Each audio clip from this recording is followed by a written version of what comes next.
కూటమి ప్రభుత్వం ఏర్పడిన తర్వాత ఆ రోజు కూల్చడమే మొదలు పెట్టారు. ఆ రోజు జగన్మోహన్ రెడ్డి గారి ప్రభుత్వం వచ్చిన తర్వాత ప్రజావేదికతో కూల్చారని ఆ రోజు కూటమి ప్రజలు విమర్శించారు. ఇప్పుడు మళ్ళీ అదే చేస్తున్నారు.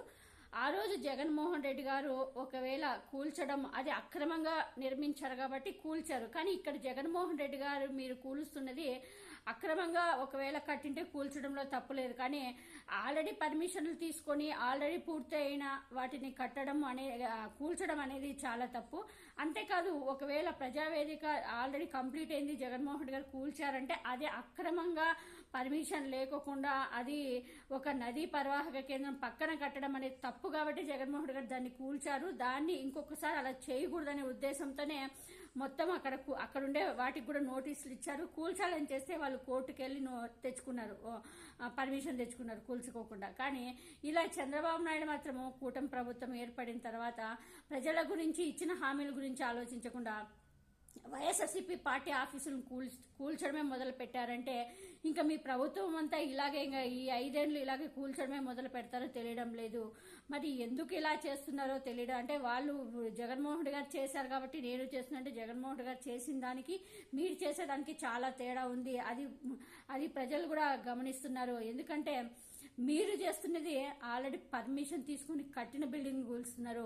జగన్మోహన్ రెడ్డి గారు కూల్చినది అక్రమంగా పర్మిషన్ లేకుండా కట్టిన దాన్ని, అది ప్రజావేదిక ఒక బిల్డింగ్ కూలిస్తే మీరు రాష్ట్రం అంతా జగన్మోహన్ రెడ్డి వైఎస్ఆర్సీపీ పార్టీ ఆఫీసుల మీద దాడి చేయడము, వైఎస్ఆర్సీపీ పార్టీ కార్యకర్తల మీద దాడి చేయడము, తర్వాత వాళ్ళని బీసీ ఎస్సీ ఎస్టీ మైనార్టీ వాళ్ళు ఓట్లు లేదని వాళ్ళ మీద దాడి చేయడం అనేది ఇది చాలా దుర్మార్గమైన చర్య. మరి దీన్ని పవన్ కళ్యాణ్ గారు ఎలా సపోర్ట్ చేస్తున్నారో తెలియడం లేదు. ఏమైనా అంటే నేను ప్రజలకు అండగా ఉంటా, అది ఉంటా అని పెద్ద పెద్ద మాటలు చెప్పిన పవన్ కళ్యాణ్ ఈరోజు నోరు మూసుకొని ఎందుకున్నాడో తెలీదు.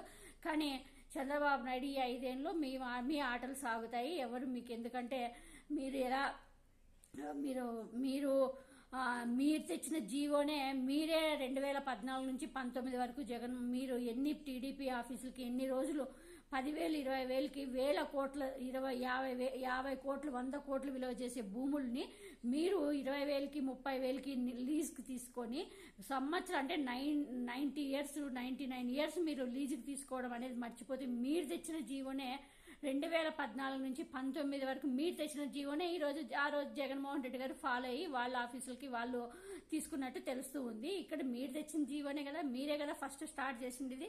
మీరే ఫస్ట్ మీ ఆఫీసులకన్నీ ఇంత తక్కువ వేల కోట్ల విలువ చేసే ప్రభుత్వ భూముల్ని మీరు తక్కువగా తీసుకోవడం అనేది తప్పు స్టార్ట్ చేసిందే మీరు. దాన్ని జగన్మోహన్ రెడ్డి గారు ఫాలో అయ్యారు.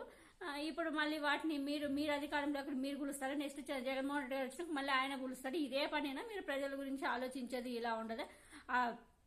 మీరు ఏం చేస్తున్నారో ఏమో ఒకసారి ఆలోచిస్తే, ప్రజల గురించి ఆలోచిస్తే బాగుంటుంది. జగన్మోహన్ రెడ్డి గారు ఎక్కడ టీడీపీ ఆఫీసుల మీద అయితే ఎక్కడ కూల్చినట్టు ఎక్కడ అయితే దాఖలాలు. జగన్మోహన్ రెడ్డి గారు కూడా ఒకవేళ టీడీపీ ఆఫీసులకి ఆల్రెడీ పర్మిషన్ ఉండి కూడా కూలిస్తే మాత్రం అది తప్పు. జగన్మోహన్ రెడ్డి గారు అలా చేయలేదని నేను అనుకుంటున్నాను. ఒకవేళ అట్లా ఏమైనా జగన్మోహన్ రెడ్డి గారు చేసింటే అదైతే తప్పు. కానీ ఇలా అయితే ఆఫీసుల మీద దాడి చేయడము, దళితుల మీద దాడి చేయడం అనేది చాలా తప్పు. ఇది చంద్రబాబు నాయుడు చాలా మూల్యం చెల్లించుకోవాల్సి వస్తుంది. కూటమి ప్రజలకి ఇది జీవితాంతం మిలిచిపోయే మచ్చ మాత్రము చంద్రబాబు నాయుడుకి ఉండిపోతుంది. ఇంతకుముందు ఎట్లయితే కరెంటు ఛార్జీలు అడిగినందుకు గుర్రాల మీద ఎలా తొక్కించాలి, ఇప్పటికి కూడా అంగన్వాడీల మీద జీతాలు పెంచమని అడిగితే వాళ్ళ మీద గుర్రాలు తొక్కించడం, ఇవన్నీ చంద్రబాబు నాయుడుకి ఒక మాయ మచ్చగా ఎలా ఉండిపోయినాయి మనం అందరము చూసాము. అది ఇప్పటికి కూడా అలాగే ఉంటుంది. ఎన్టీఆర్ను వెన్నుపోటు పడడం కానీ ఇవన్నీ కూడా ఎలా ఉన్నాయి మనందరికీ తెలుసు. కాబట్టి ఇది కూడా ఇంకొక మచ్చ చంద్రబాబు నాయుడుకి పడబోతుంది. జాగ్రత్తగా మీరు ఇచ్చిన ఈ 5 ఏళ్ళు జాగ్రత్తగా ప్రజల కోసం పనిచేస్తే కూటమి ప్రజలకి బాగుంటుంది. కూటమి కూడా లేకపోతే ఇలాగే దాడులు చేస్తూ పోతే ప్రజలు రివర్స్ తిరిగే టైం కూడా దగ్గరుంది.